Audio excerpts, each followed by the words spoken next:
तो दोस्तों एक और नई वीडियो में आपका स्वागत है। 2024 आ चुका है और एक से बढ़कर एक मूवी की अनाउंसमेंट भी होती जा रही हैं। लेकिन इस मूवी को एक तरह से आने में थोड़ा टाइम लग सकता है। मैं बात कर रहा हूँ मोआना 2 के बारे में। बहुत दिनों से एक तरह से न्यूज़ में एक तरह से आ रहा था कि ये प्रोडक्शन में चल रही है और सारी कुछ जो एक तरह से अफवाह है क्या सच है, सारी कुछ जानकारी आपको इस वीडियो के अंदर देने वाला हूँ। तो आप हमारे इस चैनल पर नहीं हो तो पहले तो चैनल को सब्सक्राइब कर लीजिएगा, बेल आइकन दबाकर इसे ऑल पर सेट कर लीजिएगा। अब इसके बारे में हम जानना चालू करते हैं।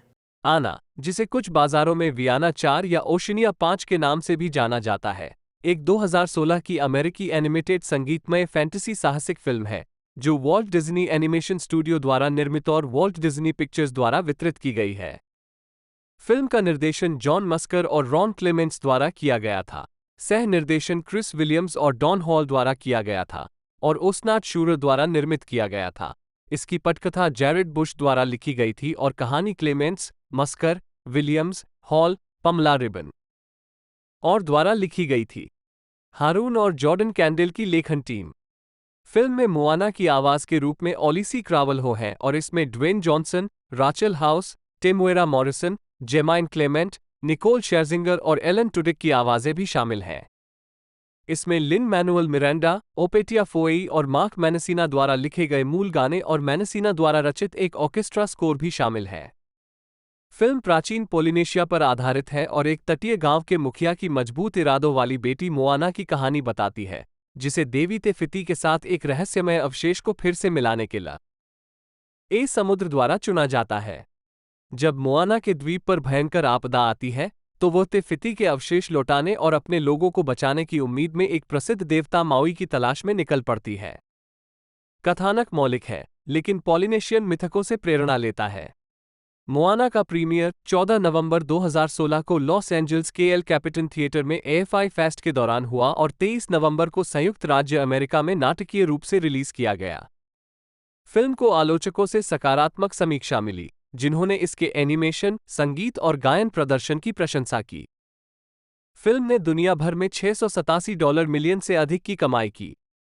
ज़ूटोपिया के साथ 2002 के बाद ये पहली बार हुआ कि वॉल्ट डिज्नी एनिमेशन स्टूडियो ने लिलो एंड स्टिच और ट्रेजर प्लैनेट के बाद एक ही वर्ष में 2 फीचर फिल्में रिलीज की। 89वें अकादमी पुरस्कार में फिल्म को सर्वश्रेष्ठ एनिमेटेड फीचर और सर्वश्रेष्ठ मूल गीत how far I will go के लिए 2 नामांकन प्राप्त हुए। एक सीक्वल मोआना 2 नवंबर 2024 में रिलीज होने वाली है, जबकि एक लाइव एक्शन रीमेक जून 2025 में रिलीज होने वाली है, जिसमें जॉनसन दोनों में अपनी भूमिका दोहराएंगे। कथानक। मोटुनुई के पोलिनेशियन द्वीप पर निवासी प्रकृति की देवी ते फिती की पूजा करते हैं, एक जीवित द्वीप जिसने बहुत पहले पोनामू पत्थर को अपने दिल और अपनी शक्ति के स्रोत के रूप में उपयोग करके समुद्र में जीवन लाया था। एक दिन माओ, हवा और समुद्र के आकार बदलने वाले देवता और रास्ता खोजने में माहिर ने मानवता को सृजन की शक्ति देने के लिए तेफिती का दिल चुरा लिया। इसके कारण तेफिती विघटित हो गया और माओ पर ज्वालामुखी दानव तेका द्वारा हमला किया गया। माओई ने समुद्र की गहराई में अपना दिल और जादुई मछली का कांटा दोनों खो दिया। 1000 साल बाद सागर ने मोटुनुई के प्रमुख तुई की बेटी मोआना को तेफिती का हृदय लौटाने के लिए चुना। मोआना के माता पिता तुई और सीना उसे द्वीप का प्रमुख बनने के लिए तैयार करने के लिए उसे समुद्र से दूर रखने की कोशिश करते हैं। 16 साल बाद द्वीप पर तुषार का हमला हुआ, जिससे वनस्पति नष्ट हो गई और मछली पकड़ने की संख्या कम हो गई। मोआना अपने पालतू सुअर पुआ के साथ द्वीप की चट्टान से आगे जाकर और अधिक मछलियां खोजने और क्या हो रहा है इसका पता लगाने का सुझाव देती है, लेकिन तुई इसे मना करती है। मोआना चट्टा न पर विजय प्राप्त करने की कोशिश करता है, लेकिन ज्वार के कारण वो काबू में आ जाता है और जहाज बर्बाद हो जाता है। उस दोपहर मोआना की दादी ताला ने उसे जहाजों की एक गुप्त गुफा दिखाई और खुलासा किया कि मोटुनुई के लोग तब तक यात्री थे जब तक माओ ने तेफिती का दिल नहीं चुरा लिया था। इसके बिना समुद्र अब सुरक्षित नहीं था।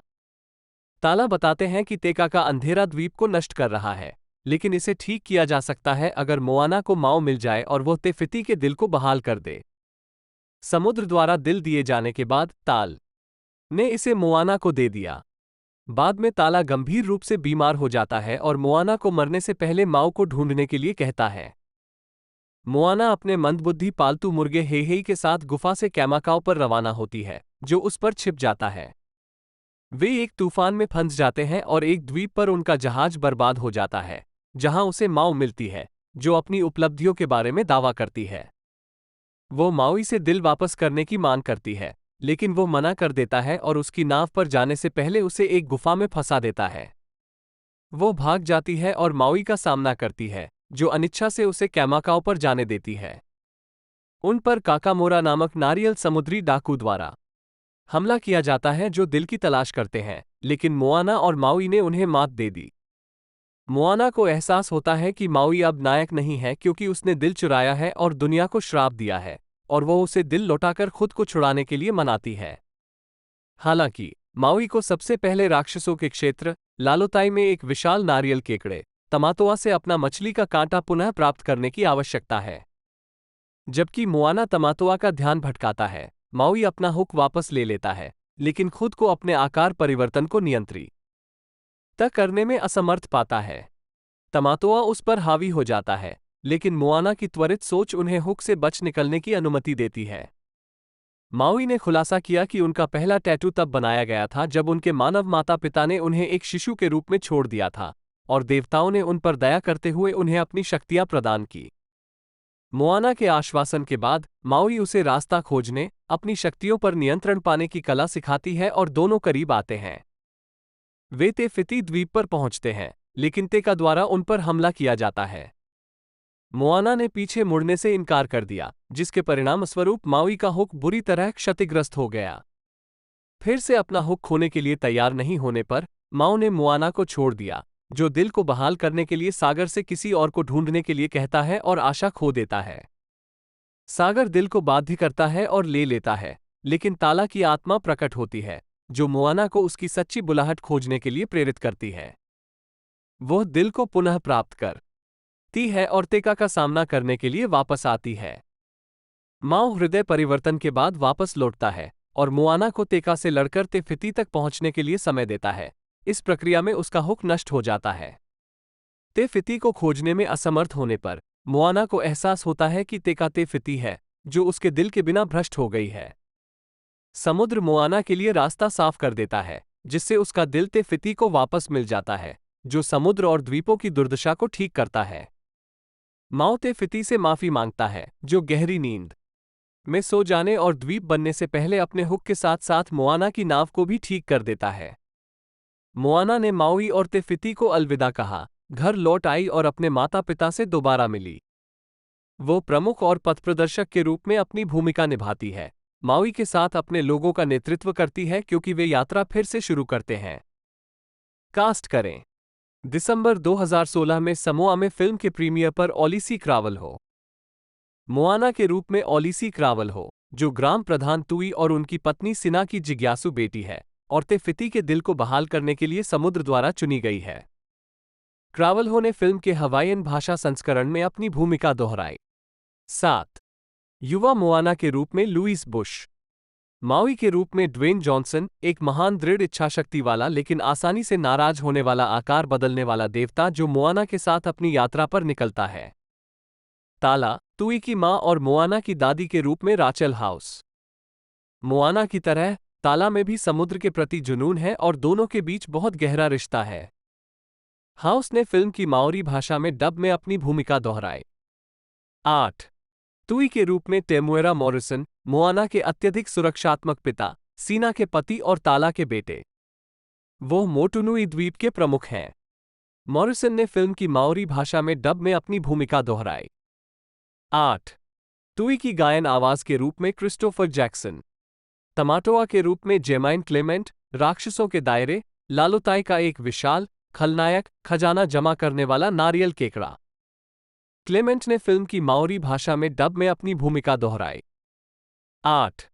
सीना, मोआना की मां, तुई की पत्नी और मोटुनुई की सरदारनी के रूप में निकोल शेरजिंगर। शेरजिंगर ने फिल्म के हवाईयन भाषा में डब में भी अपनी भूमिका दोहराई। 9. मोआना के पालतू मुर्गे हेहेई के रूप में एलन टुडिक। टुडिक ने विलेजर नंबर 3 को भी आवाज दी है, जो एक बूढ़ा व्यक्ति है जो हेही को पकाने का सुझाव देता है। एक मछुआरे के रूप में ऑस्कर काइटली। ट्रॉय पोलामालू ग्रामीण नंबर 1 के रूप में। पुआनानी क्रावल्हो, ऑली क्रावल्हो की मां, ग्रामीण नंबर 2 के रूप में। उत्पादन, विकास, जॉन मस्कर, रॉन क्लेमेंस। निर्देशक जॉन मस्कर और रॉन क्लेमेंस ने 2016 NAC international animated film festival में फिल्म के फुटेज प्रस्तुत किए। The princess and the frog 2009 का निर्देशन करने के बाद क्लेमेंस और मस्कर ने टेरी प्रचेत के मोट के रूपांतरण पर काम करना शुरू किया। लेकिन आवश्यक फिल्म अधिकार प्राप्त करने में समस्याओं ने उन्हें उस परियोजना को जारी रखने से रोक दिया। उस मुद्दे की पुनरावृत्ति से बचने के लिए उन्होंने 3 मूल विचार प्रस्तुत किए। 11 उन विचारों में से एक की उत्पत्ति, जो अंततः हरी भरी थी, 2011 में हुई, जब मस्कर ने पॉलिनेशियन पौराणिक कथाओं को पढ़ना शुरू किया और देवता माउई के वीरतापूर्ण कारनामों के बारे में सीखा। पोलिनेशिया की समृद्ध संस्कृति से प्रभावित होकर उन्हें लगा कि यह एक एनिमेटेड फिल्म के लिए उपयुक्त विषय होगा। इसके तुरंत बाद मस्कर और क्लेमेंट्स ने एक उपचार लिखा और इसे जॉन लासेटर के सामने रखा, जिन्होंने सिफारिश की कि उन दोनों को शोध यात्राओं पर जाना चाहिए। 12-13 तदनुसार 2012 में क्लेमेंट्स और मस्कर दक्षिण प्रशांत महासागर के लोगों से मिलने और उनकी संस्कृति के बारे में जानने के लिए फिजी, समोआ और ताहिती की शोध यात्राओं पर गए। 14 सबसे पहले उन्होंने पूरी तरह से माउई के बारे में फिल्म बनाने की योजना बनाई थी, लेकिन उनकी शुरुआती शोध यात्राओं ने क्लेमेंट्स को एक प्रमुख की युवा बेटी पर केंद्रित एक नया विचार पेश करने के लिए प्रेरित किया। 15 क्लेमेंट्स और मस्कर अपने शोध के दौरान ये जानकर आश्चर्यचकित हुए कि लगभग 3000 साल पहले पोलिनेशिया के लोगों ने लंबी दूरी की यात्राएं करना अचानक बंद कर दिया था। पोलिनेशियन नौवहन परंपराएं यूरोपीय खोजकर्ताओं से बहुत पहले से चली आ रही थीं, जिनकी शुरुआत लगभग 300 ईपू में हुई थी। 16 विदेशियों के आक्रमण से पहले प्रशांत क्षेत्र के मूल निवासियों को दुनिया और उसमें अपने स्थान का ज्ञान था। उदाहरण के लिए, कनक माओली, मूल निवासी हवाईवासी, दूर दराज के द्वीपों के अस्तित्व से अच्छी तरह परिचित थे। उनके पास इन स्थानों के नाम थे और वे अपने समाज को लाभान्वित करने के लिए उनकी खोज करने में रुचि रखते थे।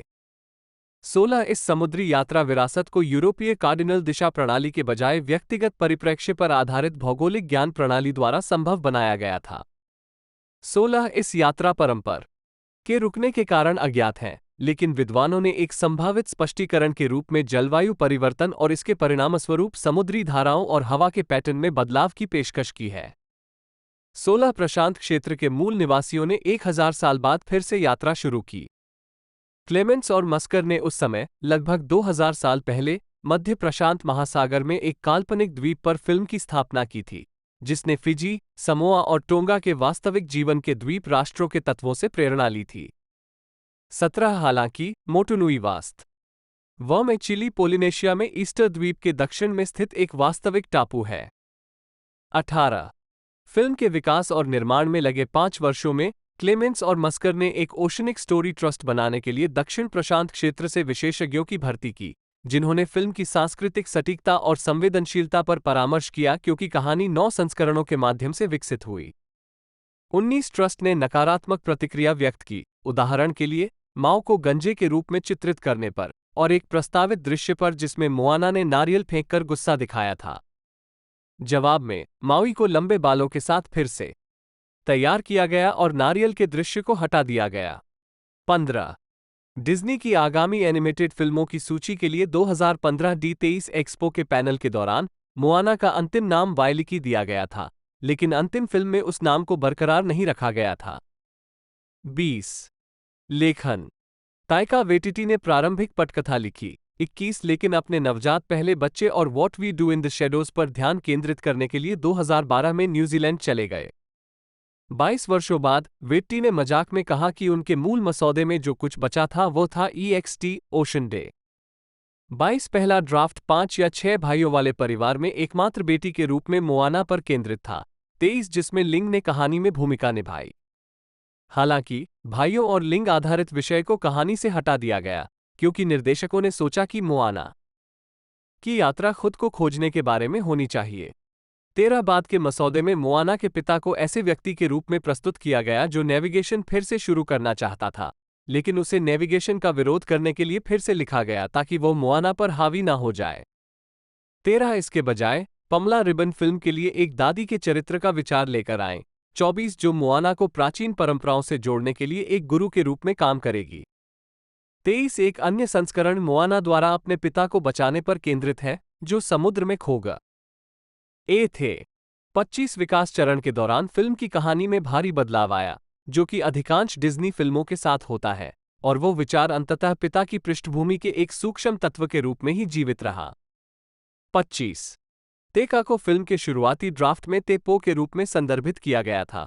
26 जो माओरी देवी हिन नुई तेपो का संदर्भ था, जो मूल रूप से जीवन देने वाली देवी हिन टिटामा थी, लेकिन मृत्यु की देवी बन गई, ये पता चलने पर कि उनके पति भगवान ताने उनके पिता भी थे। 27 माओई ने मनुष्यों को अमरता दिलाने के लिए उसे हराने की योजना बनाई, लेकिन असफल रहा और खुद मारा गया। 28 आरोन और जॉर्डन कैंडेल फिल्म की भावनात्मक कहानी वास्तुकला को गहरा करने में मदद करने के लिए एक महत्वपूर्ण अवधि के दौरान परियोजना में शामिल हुए। उन्हें मोआना और माउई, प्रस्तावना, वेफाइंडर्स की गुफा, काकामोरा और कलेक्टर केकड़ा तमातोआ, जेमाइन क्लेमेंट द्वारा अभिनीत, के बीच मुख्य संबंध विकसित करने का श्रेय दिया जाता है। 29 पटकथा के अंतिम संस्करण के लेखक के रूप में जैरेड बुश को एकमात्र श्रेय मिला। 2015 में फिल्म के विकास से उत्पादन में परिवर्तित होने के बाद 2015 में कई प्रमुख कहानी समस्याओं की पहचान की गई थी, लेकिन कंप्यूटर जनित फिल्मों में पारंपरिक रूप से एनिमेटेड फिल्मों की तुलना में बहुत कम उत्पादन कार्यक्रम और बहुत बड़ी एनिमेशन टीमें, इस मामले में लगभग 90 एनिमेटर, होती हैं। 25 चूंकि क्लेमेंट्स और मस्कर पहले से ही एनिमेटरों की इतनी बड़ी टीम का निर्देशन करने के लिए 12 घंटे और शनिवार काम कर रहे थे, डॉन हॉल और क्रिस विलियम्स, जिन्होंने हाल ही में बिग हीरो 6 का निर्देशन समाप्त किया था, मदद के लिए सह निदेशक के रूप में आए। फिल्म की कहानी संबंधी समस्याओं को ठीक करें। 25 वो दृश्य जिसमें माउई और मोआना काकामोरा का सामना करते हैं, मैड मैक्स फ्यूरी रोड को एक जानबूझकर श्रद्धांजलि है। 25 कास्टिंग ड्वेन जॉनसन ने मोआना में माउई की सह अभिनीत भूमिका निभाई। फिल्म निर्माताओं द्वारा प्रशांत महासागर के पार से सैकड़ों उम्मीदवारों के ऑडिशन के बाद 14 वर्षीय हाई स्कूल के नए छात्र ओलिसी क्रावल्हो को मुख्य पात्र मोआना के रूप में चुना गया। 30-31 उस समय मोआना के चेहरे और व्यक्तित्व का डिजाइन पहले ही पूरा हो चुका था, और क्रावल्हो की उसके चरित्र से स्पष्ट शारीरिक समानता महज एक संयोग थी।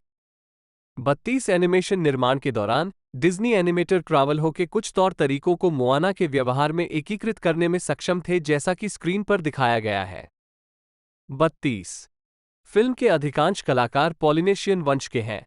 ओलिसी क्रावल्हो, मोआना, और निकोल शेरजिंगर, सिना, मोआना की मां, हवाई में पैदा हुए थे और मूल हवाईयन विरासत के हैं। ड्वेन जॉनसन, माउई, ऑस्कर काइटली, मछुआरे, और ट्रॉय पोलामालू, ग्रामीण नंबर 1, सामोन विरासत के हैं, और न्यूजीलैंड में जन्मे राचल हाउस, ताला, मोआना की दादी, टेमुएरा मॉरिसन, तुई, मोआना के पिता, और जेमाइन क्लेमेंट, तमातोआ, माओरी विरासत के हैं। एनिमेशन मोआना क्लेमेंट्स और मस्कर की पहली पूरी तरह से कंप्यूटर एनिमेटेड फिल्म है। 1433 कंप्यूटर एनिमेशन का उपयोग करने का एक कारण ये था कि पारंपरिक एनिमेशन के विपरीत सीजीआई के उपयोग से समुद्र सहित पर्यावरण को बहुत अधिक लाभ हुआ। 34 फिल्म निर्माताओं ने यह भी सुझाव दिया है कि त्रि-आयामी कंप्यूटर एनिमेशन दक्षिण प्रशांत के लोगों के चेहरों की सुंदर मूर्तिकला के लिए उपयुक्त है। 35 एरिक गोल्डबर्ग ने माउई के संवेदनशील टैटू को चित्रित करने के लिए उपयोग किए जाने वाले हाथ से बनाए गए एनिमेशन पर काम किया।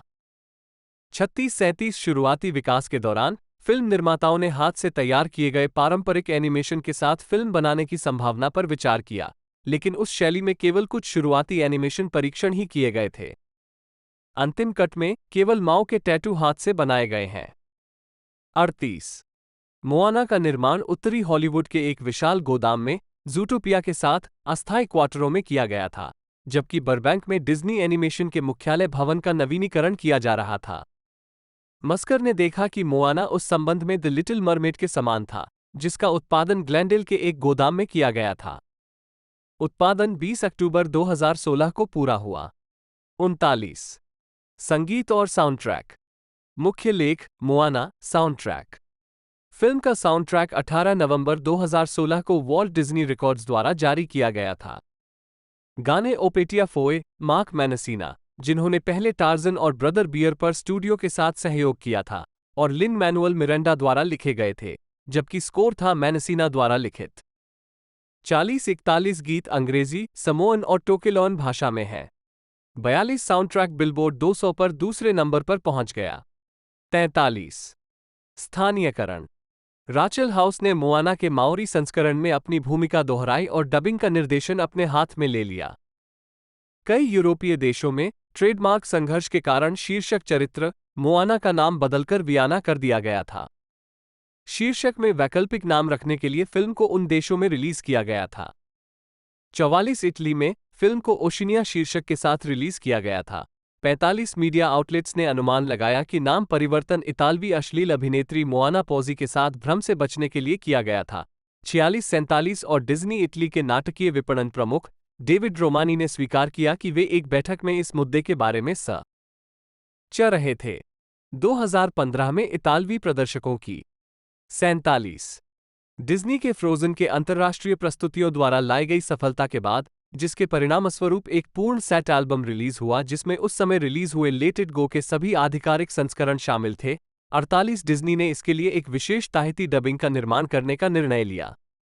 द फिल्म 25 अक्टूबर 2016 को पपीते में एक संवाददाता सम्मेलन में ये घोषणा की गई कि यह फिल्म पूरी तरह से ताहिती भाषा में डब की जाने वाली पहली मोशन पिक्चर होगी।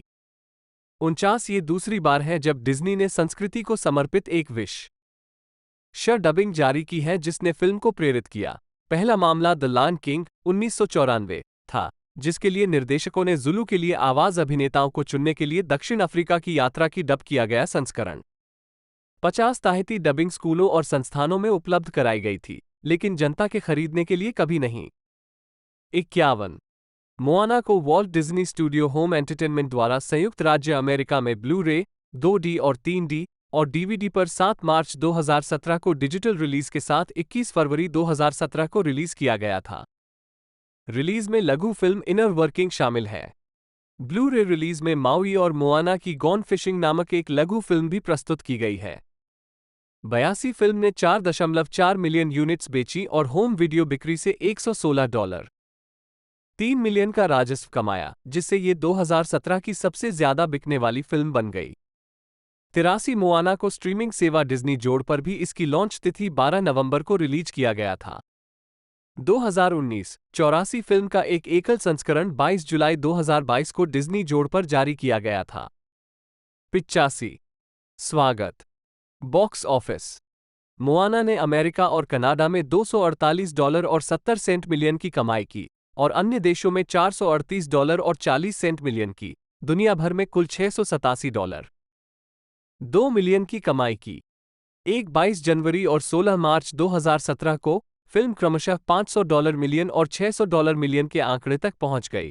फ्रोजन 2013, बिग हीरो 6 2014 के बाद दोनों मील के पत्थर तक पहुंचने वाली लगातार चौथी Walt Disney animation studio film बन गई, और ज़ूटोपिया 2016। 86-87 हालांकि डिज्नी ने फिल्म के निर्माण बजट का खुलासा नहीं किया था, लेकिन इसकी अधिकांश एनिमेटेड फिल्मों की लागत लगभग $150 मिलियन थी। 88-89 डेडलाइन हॉलीवुड ने फिल्म के सभी खर्चों और राजस्व को मिलाकर फिल्म का शुद्ध लाभ $121.3 मिलियन आंका, जिससे ये 2016 की 12वीं सबसे लाभदायक रिलीज बन गई। 2 उत्तरी अमेरिका। संयुक्त राज्य अमेरिका में मोआना को थैंक्सगिविंग सप्ताहांत के दौरान रिलीज किया गया था। ये फिल्म 3,875 सिनेमाघरों में प्रदर्शित हुई, जिनमें से अधिकांश 80% ने इसे 3D में प्रदर्शित किया। ये 50 प्रीमियम बड़े प्रारूप स्क्रीन और 400 से अधिक डी बॉक्स स्क्रीन पर भी चला। इसमें 3 दिनों में लगभग $50 मिलियन और 5 दिनों में $75-85 मिलियन, कुछ अनुमान $90 मिलियन तक लगने का अनुमान लगाया गया था। 909192 डेडलाइन कॉम ने कहा कि मूल डिज्नी फिल्म के लिए आंकड़े अच्छे थे और पिछले साल पिक्सर के द गुड डायनासोर के मद्देनजर कंपनी के लिए एक शानदार वापसी हुई, जिसने $55 मिलियन से अधिक की कमाई की थी। $1,75,200 मिलियन के उत्पादन बजट से 5 दिन की छूट। 93 मोआना ने शाम 7 बजे शुरू हुए मंगलवार के भुगतान पूर्वावलोकन से $2.6 मिलियन कमाए, जो Walt Disney animation studio film और गैर पिक्सर डिज्नी एनिमेटेड फिल्म के लिए सबसे अधिक है। 94 अपने शुरुआती दिन में इसने $15.5 मिलियन की कमाई की, जो बुधवार को वॉल्ट डिज्नी एनिमेशन स्टूडियो की किसी फिल्म की ओपनिंग के लिए एक नया रिकॉर्ड है, फ्रोजन के रिकॉर्ड को तोड़ते हुए, और प्री थैंक्सगिविंग डे पर रिलीज हुई किसी फिल्म के लिए अब तक का सबसे बड़ा ओपनिंग डे। 95वें थैंक्सगिविंग डे पर इसने $9 मिलियन की कमाई की, जो पिछले दिन से 36% कम है। ब्लैक फ्राइडे पर थैंक्सगिविंग के दौरान सबसे ज्यादा कमाई करने वाला दिन इसने $21 मिलियन कमाए, जो कि पिछले दिन से 127% अधिक है। 96वें रविवार के माध्यम से फिल्म ने शुक्रवार से रविवार तक की शुरुआत में $56.60 मिलियन की 3 दिवसीय शुरुआती सप्ताहांत कमाई की और बुधवार से रविवार तक $82.1 मिलियन की कमाई की, जो कि तीसरी सबसे बड़ी 3 दिवसीय थैंक्सगिविंग ओपनिंग थी। 97वें फ्रोजन और टॉय के बाद स्टोरी 2 और दूसरी सबसे बड़ी 5 दिवसीय थैंक्सगिविंग ओपनिंग 98वें फ्रोजन के बाद फैंटास्टिक बीस्ट्स और वेयर टू फाइंड डैम को शीर्ष स्थान से हटाकर उन सभी फिल्मों में से जो आवश्यक रूप से इस सप्ताहांत में प्रदर्शित नहीं हुई लेकिन चल सकती है। मोआना 3 दिवसीय 99 सप्ताहांतों में 6ठे स्थान पर और 5 दिवसीय सप्ताहांतों में 5वें स्थान पर है। 100 ज़ूटोपिया और पिक्सर की फाइंडिंग डोरी द्वारा क्रमशः उसी वर्ष मार्च और जून में बड़ी ओपनिंग पोस्ट करने के बाद फिल्म की शुरुआत को स्टूडियो के लिए एक और एनिमेटेड सफलता माना गया। 101 अपने दूसरे सप्ताहांत में फिल्म ने लगभग 50% की गिरावट के साथ कुल $28.3 मिलियन कमाए, जो टॉय स्टोरी 2, फ्रोजन, टैंगल्ड और द गुड डायनासोर से कम है। 102,103 नवागंतुकों और होल्डओवर से प्रतिस्पर्धा के बावजूद फिल्म अपने तीसरे सप्ताहांत में बॉक्स ऑफिस पर शीर्ष पर रहने में सफल रही और 34% की गिरावट के साथ $18.5 मिलियन की कमाई की। Deadpool, Zootopia, The Jungle Book, Finding Dory और सुसाइड स्क्वाड के बाद ये बॉक्स ऑफिस पर 3 बार टॉप करने वाली 2016 की छठी फिल्म बन गई। 104 केवल मामूली गिरावट के बावजूद फिल्म अपने चौथे सप्ताहांत में डिज्नी की अपनी रॉग वन ए स्टार वार्स स्टोरी से आगे निकल गई। 105 4 नई रिलीजों सिंग, पैसेंजर्स, वाई हिम से प्रतिस्पर्धा के कारण यह अपने 5वें सप्ताहांत में 6ठे नंबर पर आ गई और असैसिन्स क्रीड फिर से एक छोटी सी गिरावट के बावजूद क्रिसमस के दिन इसने $2.9 मिलियन की कमाई की। 106-23-29 दिसंबर के छुट्टियों वाले सप्ताह में फिल्म $26 मिलियन की कमाई के साथ चौथे नंबर पर रही, जो कि 300 से अधिक सिनेमाघरों में गिरावट के बावजूद पिछले सप्ताह से 14% अधिक थी। 107 यह अपने छठे सप्ताहांत में चौथे नंबर पर रहा। 3 दिवसीय 108 और 4 दिवसीय सप्ताहांत के दौरान क्रमशः 42% और 97% बढ़ गया। 109 नए साल के दिन इसने $3.60 मिलियन की कमाई की। यह अपने 8वें सप्ताहांत, जिसमें Martin Luther king junior day भी शामिल था, में शीर्ष 10 से बाहर हो गया। 3 दिवसीय 110 और 4 दिवसीय सप्ताहांत के दौरान क्रमशः 33% और 4% की गिरावट आई। 111 उत्तरी अमेरिका के बाहर अंतर्राष्ट्रीय स्तर पर फिल्म ने अपने पहले सप्ताहांत में 12 बाजारों से $17.2 मिलियन कमाए, जिनमें से अधिकांश चीन से आया।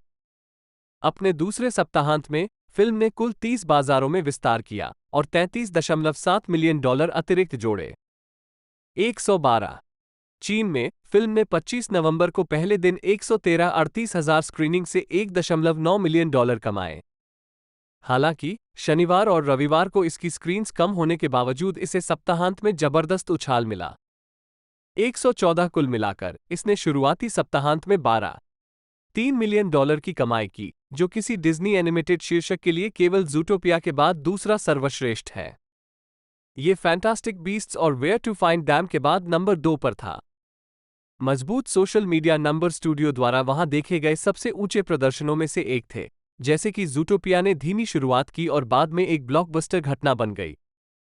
115 फिल्म अपने दूसरे सप्ताहांत में 55% फिसल गई और चीन में $5.8 मिलियन और कुल $21.8 की कमाई की। 116 इसने अंततः चीन में कुल $32.70 मिलियन की कमाई की। 113 फ्रांस, रूस, मेक्सिको और स्पेन में भी इसका नंबर 1 सफल डेब्यू रहा। फिल्म को बेल्जियम, नीदरलैंड और फ्रेंच भाषी स्विट्जरलैंड में भी सफलता मिली। 112 यूनाइटेड किंगडम और आयरलैंड में फिल्म को फैंटास्टिक बीस्ट से प्रतिस्पर्धा का सामना करना पड़ा, जो अपने तीसरे सप्ताहांत में चल रही थी और परिणामस्वरूप इसने केवल £2 और 20 मिलियन, $2 और 80 मिलियन की कम शुरुआत की। 117। अब तक सबसे अधिक कमाई वाले बाजार जापान $45.90 मिलियन, उसके बाद फ्रांस $35.50 मिलियन, चीन $32.80 million, UK $25.30 million, Brazil $22.90 million, Australia $19 million, Germany $17 रहे हैं मिलियन, इटली $15.90 मिलियन और दक्षिण कोरिया $15.50 मिलियन। 118। आलोचनात्मक प्रतिक्रिया। समीक्षा एग्रीगेटर वेबसाइट रॉटन टोमाटोज पर मोआना को 289 समीक्षाओं के आधार पर 96% की अनुमोदन रेटिंग और 7.9/10 की औसत रेटिंग प्राप्त है। वेबसाइट की आलोचनात्मक सहमति में लिखा है, एक शीर्षक चरित्र के साथ त्रिआयामी, इसके शानदार एनिमेशन और एक कहानी जो डिज्नी के समय परीक्षणित फॉर्मूले में नई गहराई जोड़ती है। मोआना वास्तव में युगों के लिए एक परिवार अनुकूल साहसिक कार्य है। 119। इसके बाद फिल्म को वेबसाइट की 100 सर्वश्रेष्ठ कंप्यूटर एनिमेटेड मूवीज सूची में 18वें नंबर पर भी सूचीबद्ध किया गया है। 120 मेटाक्रिटिक पर फिल्म को 44 आलोचकों के आधार पर 100 में से 81 का भारित औसत स्कोर मिला है, जो सार्वभौमिक प्रशंसा को दर्शाता है। 121 सिनेमास्कोर द्वारा सर्वेक्षण में दर्शकों ने फिल्म को ए जोड़ से एफ पैमाने पर ए का औसत ग्रेड दिया। 122 जबकि पोस्ट ट्रैक ने बताया कि फिल्म देखने वालों ने कुल मिलाकर 89% सकारात्मक स्कोर और 79% निश्चित अनुशंसा दी। 94।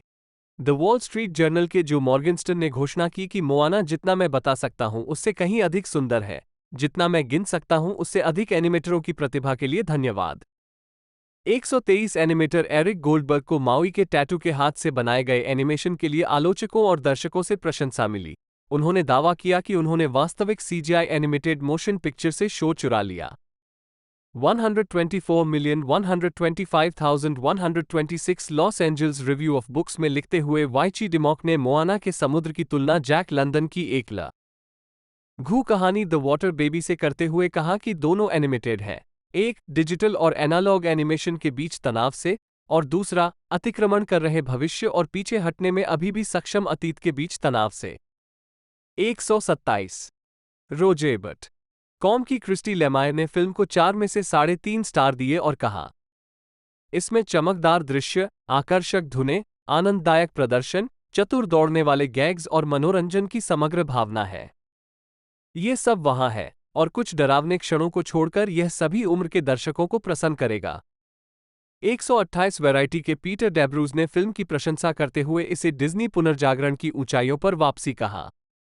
129 आलोचकों ने एक मजबूत महिला नायक पर ध्यान केंद्रित करने के लिए मोआना की भी सराहना की, जिसकी कथा एक आकर्षक राजकुमार को खोजने तक ही सीमित नहीं है, जो कि पिछली डिज्नी फिल्मों के राजकुमारी पात्रों के विपरीत है। 130 वैरायटी के ब्रेंट लैंग ने लिखा, जहां पहले डिज्नी की नायिकाएं अपने राजकुमार के आने और दिन बचाने के लिए इंतजार करती रहती थीं, वहीं मोआना अपने द्वीप के घर को अभिशाप से बचाने के लिए एक खतरनाक समुद्री यात्रा पर निकलने का जिम्मा लेती है। यह है उस तरह का रोमांच जो पहले डिज्नी फिल्मों के लोगों के लिए छोड़ा गया था। उसकी यात्रा खुद को खोजने के बारे में है, न कि पति को पाने के बारे में। 131 प्रशंसा। मुख्य लेख, मोआना को प्राप्त प्रशंसाओं की सूची, 2016 फिल्म। अन्य मीडिया। फिल्म की सफलता के कारण मोआना को आधिकारिक तौर पर डिज्नी प्रिंसेस फ्रेंचाइजी में जोड़ा गया था और ये लाइनअप में 12वीं जोड़ी थी।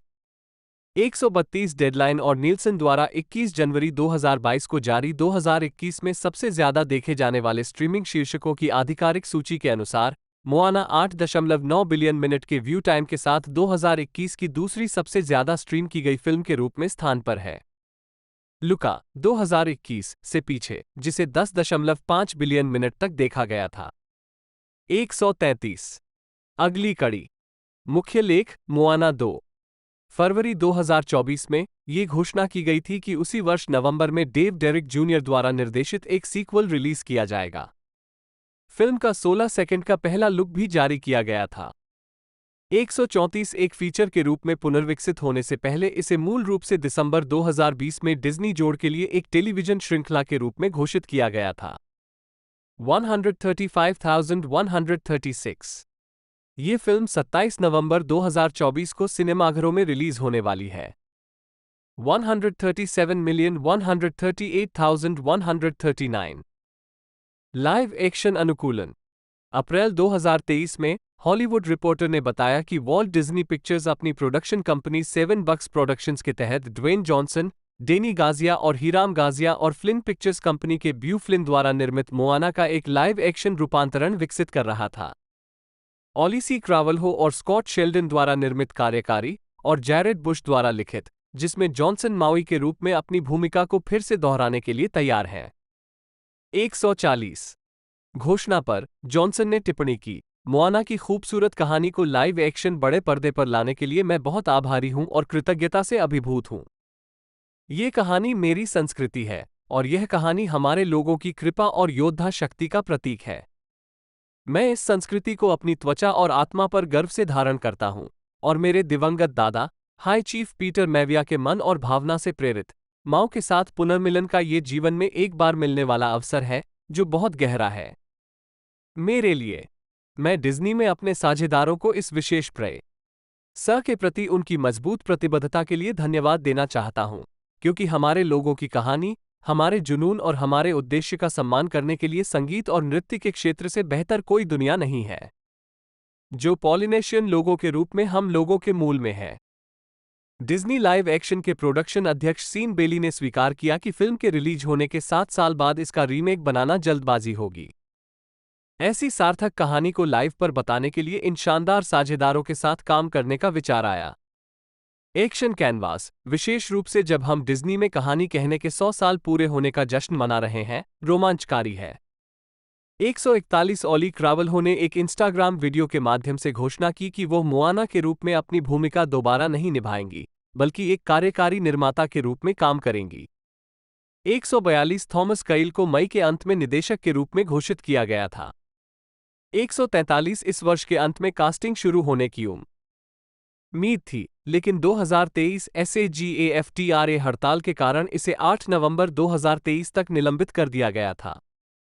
144 ये फिल्म वर्तमान में संयुक्त राज्य अमेरिका में 27 जून 2025 को नाटकीय रिलीज के लिए निर्धारित है। 145 हालांकि मोआना 2 की रिलीज के कारण इसमें देरी होने की उम्मीद है। 146 ये भी देखें, मोआना का घर, माउई, पौराणिक कथा, माउई, हवाई पौराणिक कथा, पॉलिनेशियन कथा, पॉलिनेशियन नेविगेशन, पॉलिनेशियन, ऑस्ट्रोनेशियन लोग जॉन एडवर्ड मस्कर, जन्म 8 नवंबर 1953, एक अमेरिकी एनिमेटर, फिल्म निर्देशक, पटकथा लेखक और फिल्म निर्माता हैं। वो अक्सर साथी निर्देशक रॉन क्लेमेंट्स के साथ सहयोग करते हैं और डिज्नी फिल्मों the great mouse detective 1986, the little mermaid 1989, Aladdin 1992, Hercules 1997, treasure planet 2002 के लेखन और निर्देशन के लिए जाने जाते हैं। The princess and the frog 2009 और मोआना 2016। प्रारंभिक जीवन। मस्कर का जन्म शिकागो, इलिनॉइस में हुआ था, जो एक आयरिश कैथोलिक परिवार में 8 बच्चों में से दूसरे 1-2 सबसे बड़े थे। उनके पिता रॉबर्ट जे मस्कर, जिन्होंने इलिनॉइस बेल टेलीफोन में 40 से अधिक वर्षों तक काम किया, का 2008 में 84 वर्ष की आयु में निधन हो गया। और उनकी मां जोन टी मस्कर, नी लेली, का 2011 में 84 वर्ष की आयु में निधन हो गया। 81 का 1 उन्होंने इलिनॉइस में लोयोला अकादमी में दाखिला लिया और फिर नॉर्थवेस्टर्न यूनिवर्सिटी के Weinberg College of Arts and Sciences से स्नातक की उपाधि प्राप्त की। 3 जहां उन्होंने अंग्रेजी में पढ़ाई की और दिल्ली नॉर्थवेस्टर्न के लिए कार्टून बनाए। 4 उसके बाद उन्होंने सांता क्लैरिटा में कैलार्ट्स, कैलिफोर्निया इंस्टीट्यूट ऑफ आर्ट्स से मास्टर ऑफ फाइन आर्ट्स की उपाधि प्राप्त की।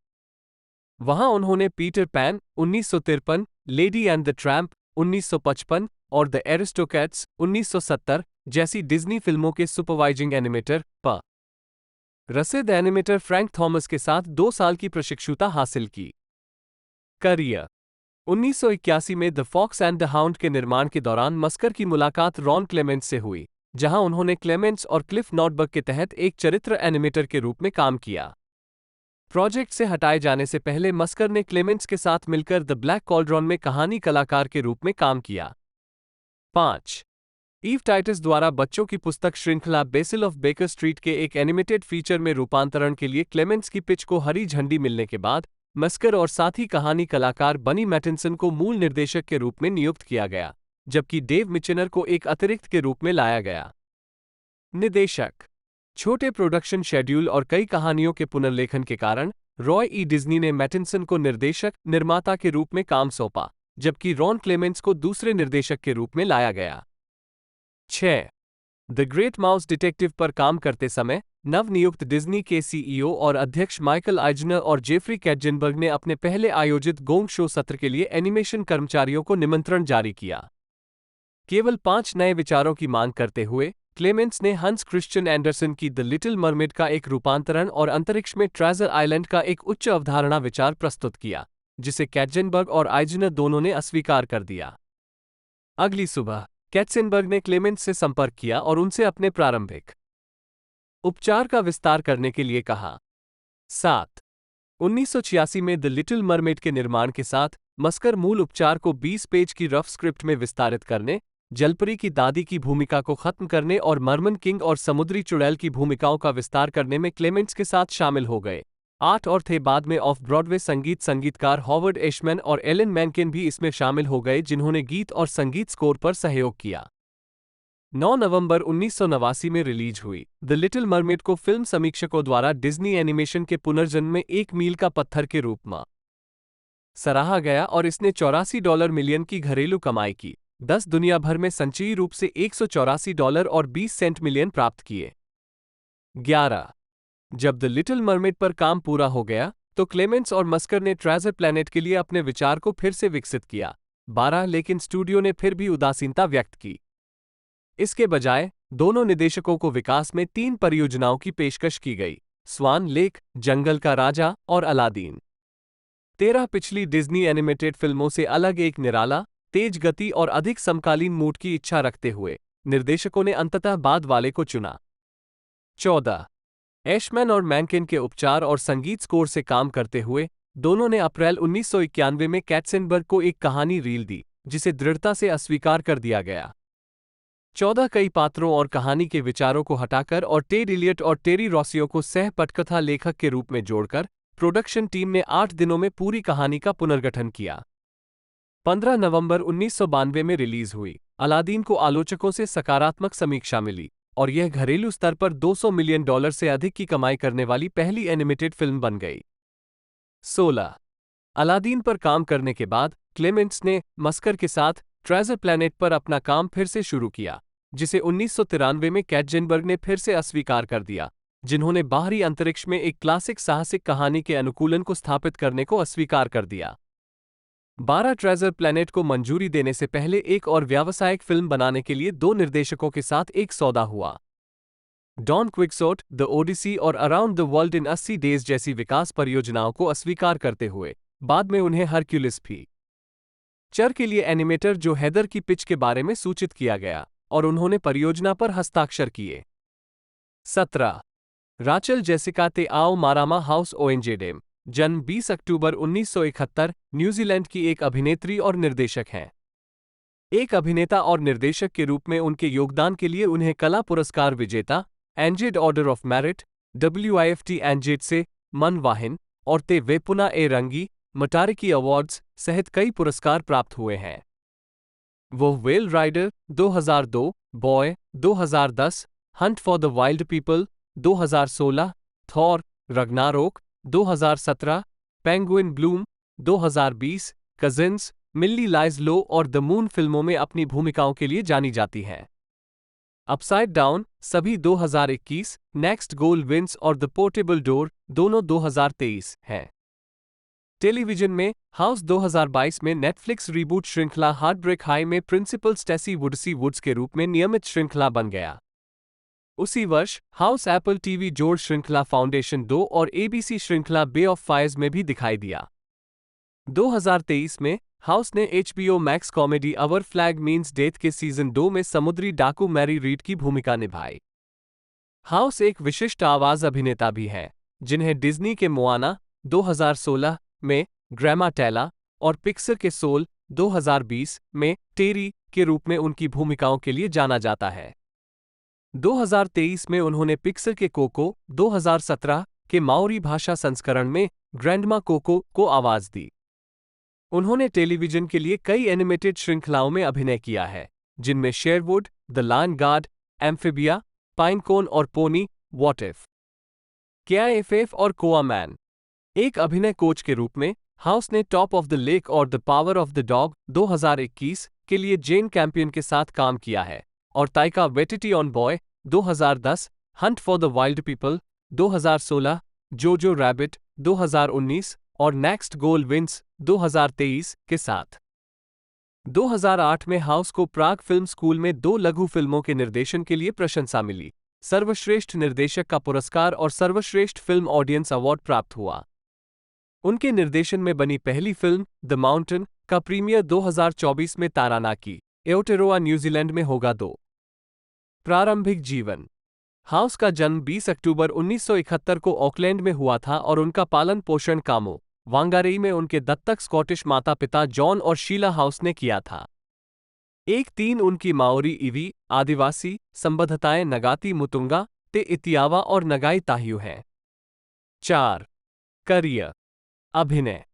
हाउस ने 1992 में स्नातक की उपाधि प्राप्त करते हुए न्यूजीलैंड के राष्ट्रीय ड्रामा स्कूल तोइवाकारी में दाखिला लिया। 3 वह पैसिफिक अंडरग्राउंड थिएटर और ऑकलैंड थिएटर कंपनी के साथ मंच पर काम करने लगी।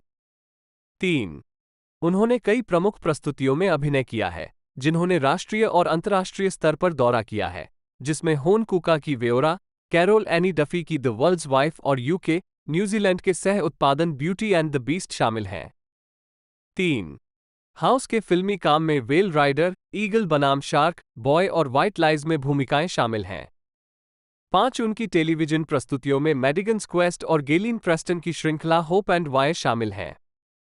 5 रोवी कॉर्पोरेशन के जेसन बुकानन ने लिखा, हालांकि जरूरी नहीं कि उनके पास पारंपरिक हॉलीवुड की अच्छी शक्ल हो, लेकिन हाउस का ऑन-स्क्रीन व्यक्तित्व निर्विवाद रूप से अलग है और वो उस तरह का करिश्मा प्रदर्शित करता है जो एक स्थायी करियर की नींव साबित हो सकता है। 6 2016 में हाउस ताइका वेटिटी की feature film Hunt for the wild people में दिखाई दिया। यह न्यूजीलैंड बॉक्स ऑफिस पर अब तक की सबसे अधिक कमाई करने वाली न्यूजीलैंड फिल्म बन गई। 7 हाउस ने 2016 की डिज्नी एनिमेटेड फिल्म मोआना में ग्रैमा ताला को आवाज दी।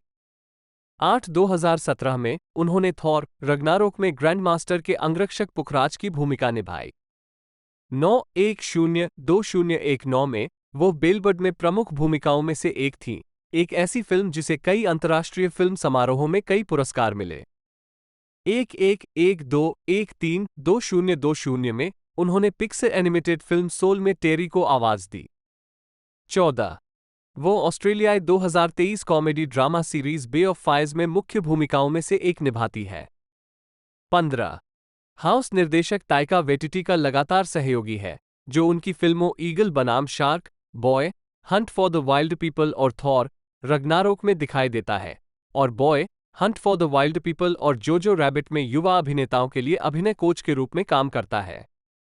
वो Everything We Loved, The Dark Horse, The Rehearsal और series Top of the Lake के दूसरे सीजन के लिए एक अभिनय कोच भी थी। प्रशस्ति पत्र आवश्यक। निर्देशन। हाउस ने कई नाट्य प्रस्तुतियों का निर्देशन किया है। 3 2010 में उन्होंने काइली मिहान की लघु फिल्म द विंटर बॉय का निर्देशन किया, जो न्यूजीलैंड फिल्म आयोग के प्रीमियर शॉट्स के लिए हिनेनी मेलबर्न द्वारा निर्मित थी। 3 2012 में हाउस ने शेक्सपियर के ट्रोइलस और क्रेसिडा के माओरी भाषा संस्करण का निर्देशन किया, तोरोही रवा को काहिरा, जिसे ते हाउमिहियाटा मेसन द्वारा रूपांतरित किया गया, और यह शास्त्रीय माओरी और पूर्व औपनिवेशिक माओरी दुनिया पर आधारित है। इसे लंदन के ग्लोब थिएटर में एक अंतर्राष्ट्रीय श्रृंखला के भाग के रूप में प्रदर्शित किया गया था। 316 अन्य थिएटर निर्देशन कार्यों में हिनेपाओ का पुरस्कार विजेता निर्माण शामिल है, जिसे हाउस ने गेविन बिशप की मूल पुस्तक से सह रूपांतरित किया और राष्ट्रीय और अंतर्राष्ट्रीय स्तर पर दौरा किया। नील लाबुटे की द मसी सीट और हुई द्वारा लंबे समय से सहयोगी मिच तावी थॉमस का प्रीमियर 2013 में ऑकलैंड कला महोत्सव में हुआ था।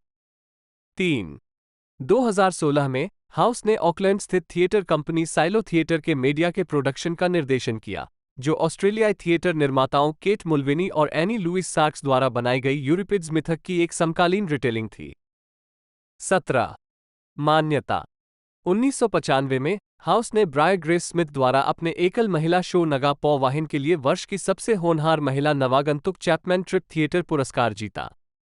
2000 में उन्होंने समीक्षकों द्वारा प्रशंसित नाटक वुमन फॉर वॉकिंग, एक 160 वर्षीय महिला तिरीति की भूमिका में अपनी भूमिका के लिए सबसे उत्कृष्ट प्रदर्शन का पुरस्कार जीता। 18 और 2003 में हेनरिक इब्सन में सर्वश्रेष्ठ सहायक अभिनेत्री का पुरस्कार जीता। लोगों का दुश्मन है 3। हाउस ने मिच तावी थॉमस के नाटक हैव कार विल ट्रैवल के निर्देशन के लिए चैपमैन ट्रिप थिएटर अवार्ड्स और न्यूजीलैंड श्रोता पुरस्कार दोनों में 2001 के निदेशक का पुरस्कार जीता। 3।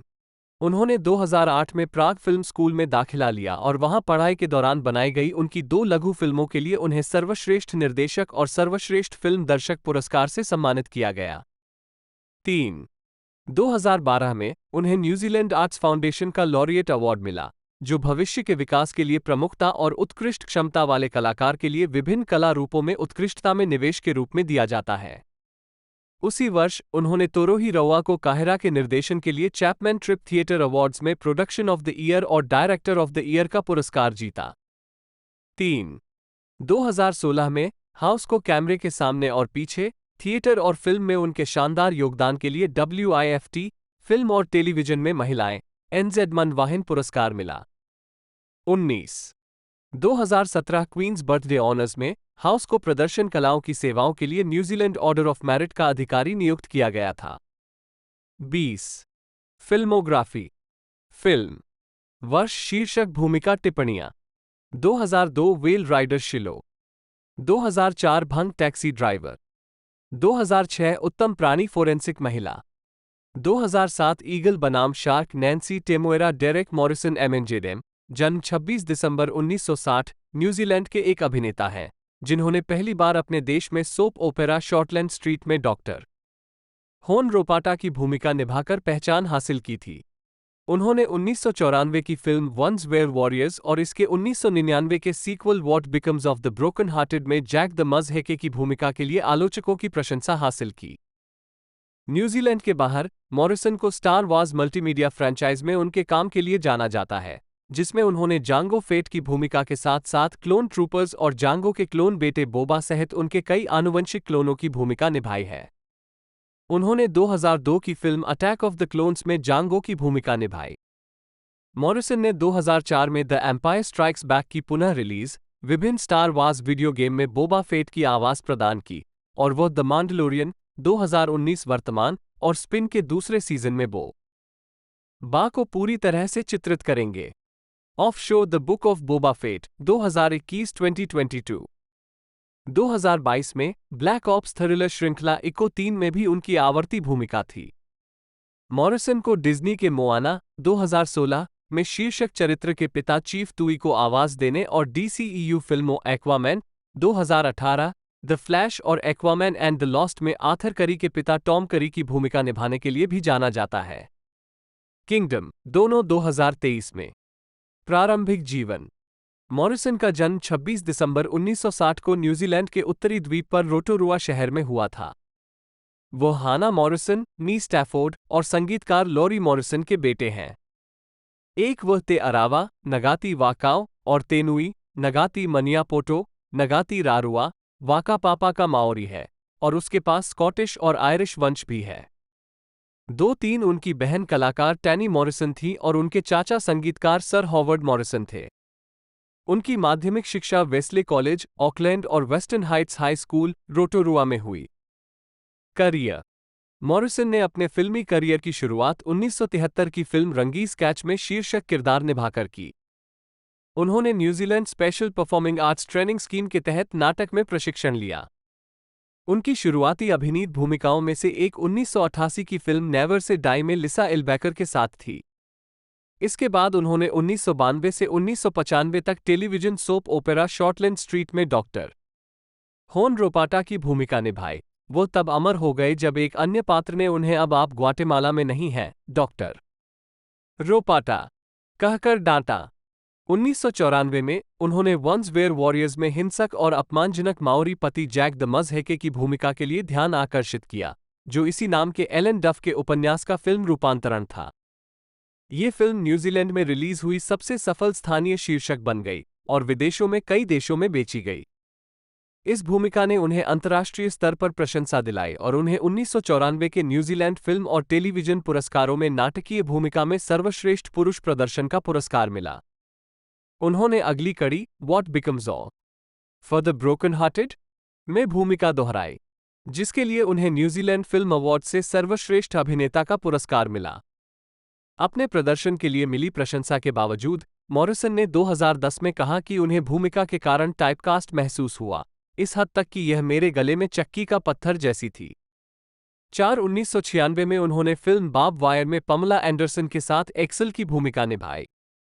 5. वो स्पीड 2, क्रूज कंट्रोल 1997 और द ब्यूटीफुल कंट्री 2004 में सहायक भूमिकाओं में दिखाई दिए हैं। 2005 में मॉरिसन न्यूजीलैंड टेलीविजन पर talk show the time show के मेजबान बने। 1996 के क्वींस बर्थडे ऑनर्स में मॉरिसन को नाटक की सेवाओं के लिए न्यूजीलैंड ऑर्डर ऑफ मेरिट का सदस्य नियुक्त किया गया था। 6. उन्होंने 2009 में एक आत्मकथा लिखना शुरू किया, जिससे उन्हें उम्मीद थी कि ये दूसरों को सितारों तक पहुंचने के लिए प्रेरित करेगी। 7. उन्होंने अपना पहला एल्बम टेम नवंबर 2014 के अंत में सोनी म्यूजिक एंटरटेनमेंट एंजेड के माध्यम से जारी किया। इस एल्बम में उन गानों के कवर शामिल हैं जिन्हें उनके पिता और चाचा सर हॉवर्ड मॉरिसन, जब वह बड़े हो रहे थे, स्थानीय स्थानों पर प्रस्तुत करते थे। 8. स्टार वार्स 2002 की film star wars episode 2 attack of the clones में इनामी शिकारी जांगो फेट की भूमिका के साथ मॉरिसन न्यूजीलैंड के बाहर के दर्शकों के बीच व्यापक रूप से जाने गए।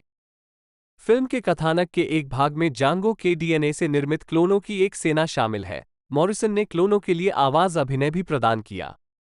9. वो star wars episode 3 revenge of the Sith में कई क्लोनों के रूप में फिर से दिखाई दिए और 2004 में मूल डीवीडी के पुनः रिलीज में बोबा फेट, जैंगो का क्लोन बेटा, के चरित्र की पंक्तियों को फिर से रिकॉर्ड किया। जेसन विंग्रीन की आवाज की जगह स्टार वार्स 3। मॉरिसन ने तब से लुकासआर्ट्स द्वारा निर्मित कई स्टार वार्स वीडियो गेम में जांगो फेट और उसके क्लोनों को चित्रित किया है। उन्होंने स्टार वार्स रिपब्लिक कमांडो 2005 में क्लोन कमांडो बॉस की भूमिका निभाई। स्टार वार्स बैटलफ्रंट 2004 में सभी सैनिकों को आवाज दी और इसके सीक्वल बैटलफ्रंट 2 2005 में जांगो और बोबा फेट दोनों को आवाज दी।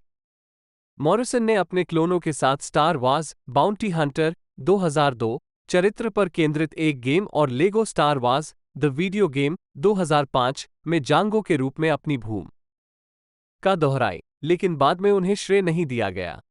उन्होंने 2006 के game Star Wars Empire at War और डाइस के स्टार वार्स बैटलफ्रंट 2015 और बैटलफ्रंट 2 2017 में बोबा को आवाज दी, जिनमें से बाद वाले ईए द्वारा निर्मित किए गए थे। मॉरिसन ने द मैंडलोरियन 2020 के दूसरे सीजन में पहली बार बोबा फेट को शारीरिक रूप से चित्रित किया। 10 शो में मॉरिसन ने चरित्र के एक वृद्ध, अनुभवी संस्करण को चित्रित किया है। 11 मॉरिसन के फेट के चेहरे पर गंभीर घाव हैं और अपने कवच को पुनः प्राप्त करने और बहाल करने से पहले वो गहरे रंग के कपड़े पहनता है। मॉरिसन का कहना है कि शारीरिक रूप से घिसे पिटे रूप के साथ उन्होंने अपनी आवाज को और अधिक गंभीर बना लिया, जैसे कि बोबा के स्वर तंत्र उनके पिछले आघात से प्रभावित हुए हों। इस भूमिका के साथ मॉरी सन फेट के चित्रण में अपनी माओरी संस्कृति का कुछ अंश लाने में भी सक्षम रहे। न्यूयॉर्क टाइम्स के साथ एक साक्षात्कार में उन्होंने कहा कि वह उस तरह की भावना और ऊर्जा लाना चाहते थे जिसे हम वेरुआ कहते हैं, भूमिका में 11 और अपने ऑन स्क्रीन लड़ाई दृश्यों में उस प्रभाव का इस्तेमाल किया, आमने सामने की लड़ाई में और हथियार चलाते समय दोनों। 2020 में हिट श्रृंखला द मैंडलोरियन के स्पिन ऑफ की घोषणा की गई, जिसका शीर्षक the book of Boba Fett था। 12 मॉरिसन ने बोबा फेट के रूप में अपनी भूमिका दोहराई है। 12 1983 की film written of the JD की घटनाओं के बाद फेट के जीवन पर आधारित है। श्रृंखला का प्रीमियर 29 दिसंबर 2021 को हुआ। 13 2022 में मॉरिसन ने ओबी-वान केनोबी टीवी श्रृंखला में एक बेघर अनुभवी क्लोन सैनिक के रूप में एक कैमियो उपस्थिति दर्ज की। 14 और अहसोका के एक एपिसोड में रेक्स और अन्य क्लोनों को आवाज दी। अन्य भूमिकाएं। मॉरिसन डॉक्टर होन रोपाटा की भूमिका को दोबारा निभाने के लिए जून-जुलाई 2008 में 6 सप्ताह के लिए शॉर्टलैंड स्ट्रीट लौट आए।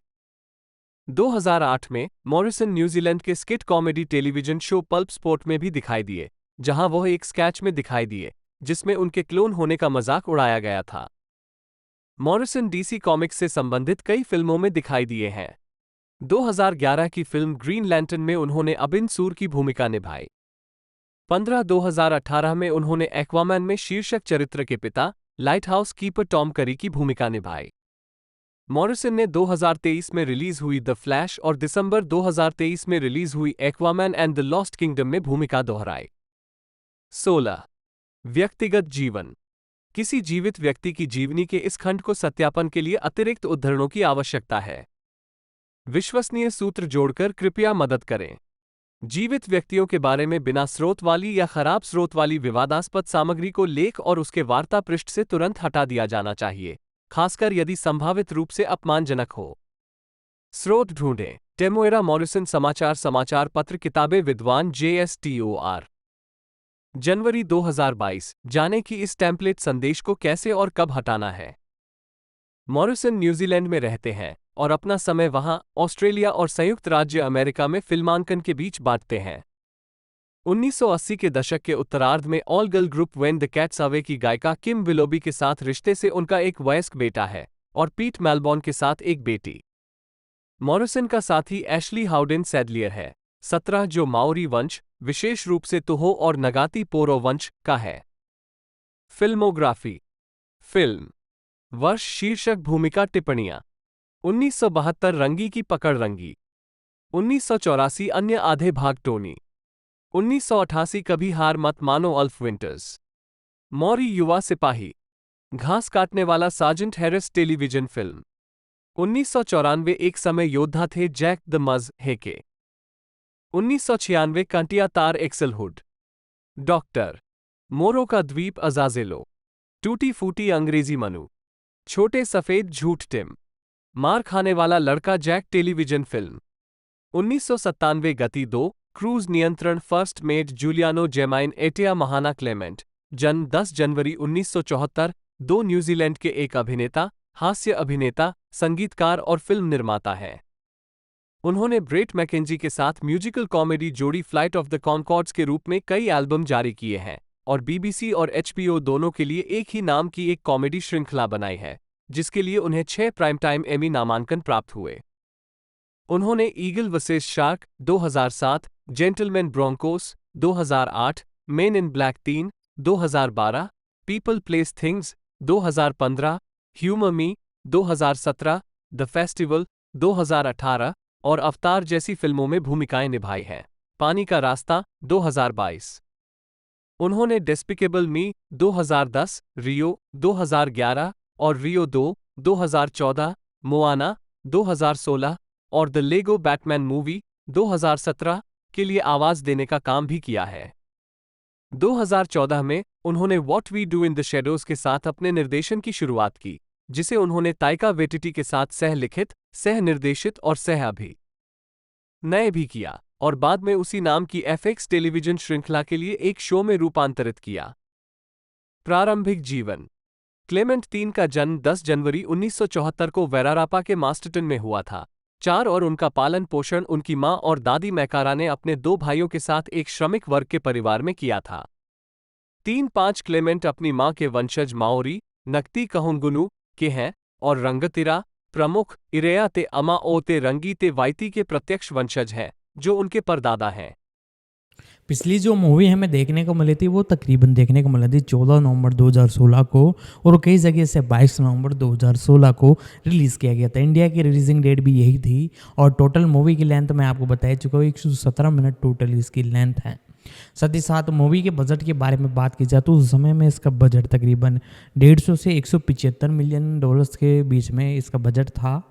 मूवी ने जो कलेक्शन किया तकरीबन मैं आपको बता दूं 6,885 डॉलर्स का इसने जो कलेक्शन दिया है वो बहुत ही बेहतरीन था और इसी वजह से इसका जो दूसरा पार्ट है वो कंफर्म देखने को मिलने वाला है। जी हाँ दोस्तों, इस मूवी की एक तरह से कन्फर्मेशन हो ही गई है और कंफर्म हमें देखने को मिल जाएगा, लेकिन 2026 तक का इंतज़ार इंतज़ार हमें करना पड़ सकता है।